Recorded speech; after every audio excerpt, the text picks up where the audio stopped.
Okay, and in this step we're actually going to be creating the bunker that'll be beneath the surface. And we actually don't need to see our skybox for creating this level, and it may just end up complicating things. So we're going to go ahead and make sure we're out of edit mode on our ramp here. We're going to select the skybox, we'll right click on it, and we'll go up to hide selection. And now we've successfully hidden the skybox. You'll see we still have our reference frame, 2 bases, and our ramp here. We're going to want to create the bunker that's going to be beneath that ramp. In this case we're going to do something just really simple. You can actually go in and make this more elaborate if you'd like. In this case we're just going to do it as one big room. We'll go into our creation tab, go into box, and in the top viewport we're going to drag out the size of the box that we'd like. Okay, we're going to give this a length of 1300 units even, a width of 1300 units, and we want to give it a height of 300 units. Now if you go into your perspective viewport you can see that we've created that there. And we're actually going to want to move it upwards on the z-axis there. And we'll just roughly match it out with the bottom of the tunnel. We'll make it just a little bit lower than that tunnel. Okay, and if you go into your modifier list here, you'll notice that we still have 3 length segments, 2 width segments, and 2 height segments. We actually don't need those for the purposes of this bunker here, so we're going to bring those all back down to 1. The reason that we had those is because when we created the box for the entrance to the tunnel there, those were the values that we had set up there, and it just defaulted to those values since that was the last thing we created.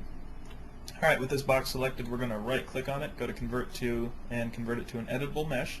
Go into face selection mode, select the entire box, making sure ignore backfacing is turned off. Go into surface properties. We want to flip the normals on this. We want to give it a material of number 1 and clear all of the smoothing groups on that. So now you'll see that we do have the normals flipped on that, so we can see within the box there. And we're actually going to want to delete the face that is, the 2 faces that are facing the entrance to the tunnel. So in face selection mode, we're going to turn on ignore backfacing, select those 2 faces by clicking the control key and clicking both of them, and press delete.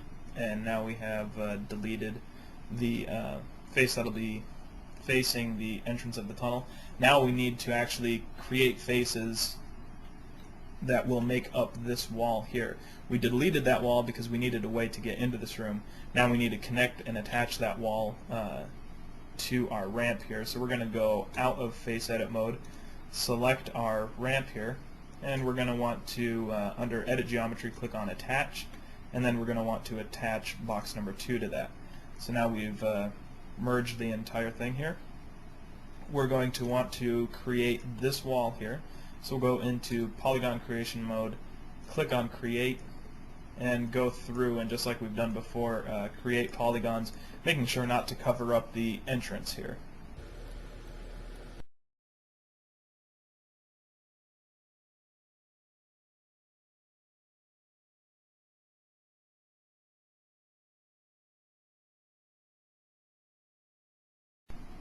Okay, and now we have successfully sealed that off, and we have our room here.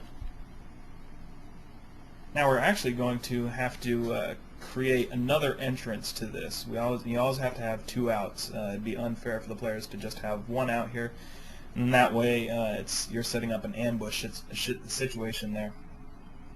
So we're going to want to select the faces that make up the other side of the box, and we're going to want to go ahead and delete those.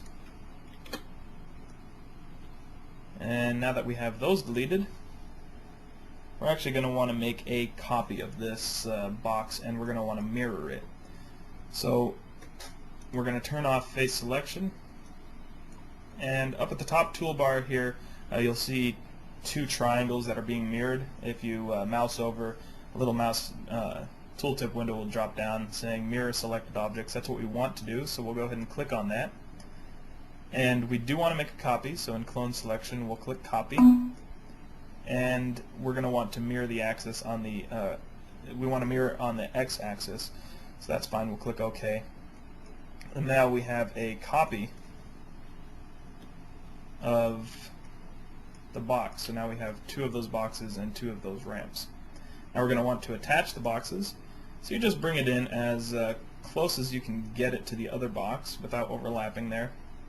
And then under Edit Geometry, click Attach, select the second box, and now these two boxes have become one.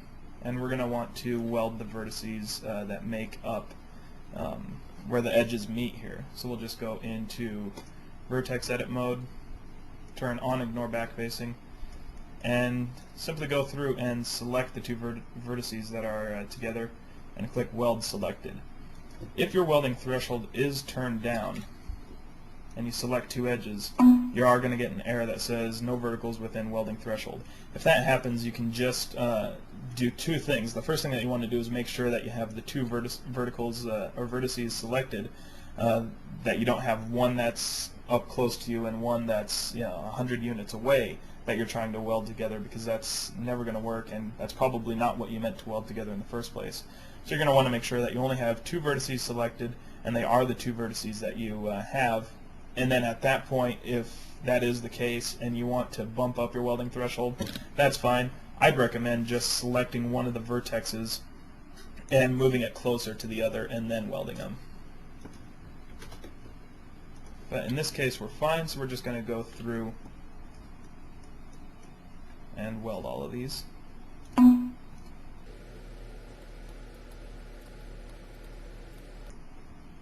Okay, and now we have one complete box here.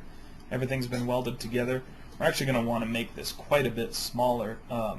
Just to see where we are at on the level, we're going to go out of vertex selection mode. We're going to right click and go up to unhide all. And now we've unhid our skybox here. We're going to want to drop this down and move it over just to see where we are at making this fit here.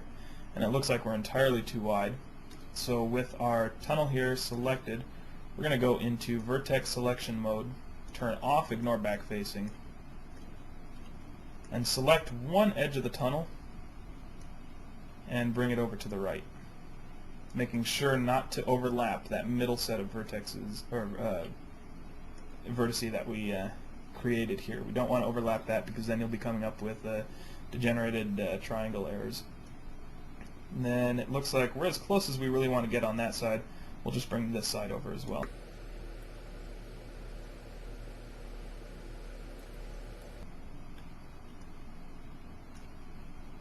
Okay, that looks good right there. So we are going to go out of vertex selection mode. We're going to want to drop this box down a little bit more.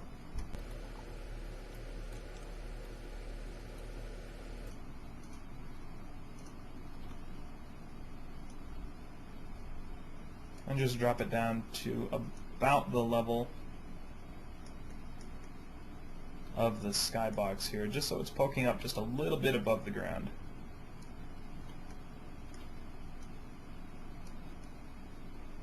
Alright, I've done this to show you something that we're going to have to actually look out for. We don't want to have any part of this box poking up above the ground, so we're actually going to have to select some of these vertices and drop them down a little bit. That would make up the roof, because as soon as you start poking it above ground like that, then again you're going to come up with some triangle errors. So we're just going to want to go into vertex selection mode and make sure Ignore Backfacing is turned off, and we will select all of the vertices that make up the top of or the roof of the bunker there, and we're going to want to drop it down just a little bit, just so that we don't run into that problem. When you're creating your own tunnel, you can do all sorts of things to try to minimize the triangles that would be overlapping. This is just one of the ways that you can do it. You could also make the tunnel go down a little bit steeper, but in this case I don't want to go much steeper than that, because it looks like we're at about 35 to 40 degrees right there. If I go much steeper than that, Master Chief, again, he won't be able to climb back up, and that would be a bad thing. So it looks like we're good right here. At this point we're going to save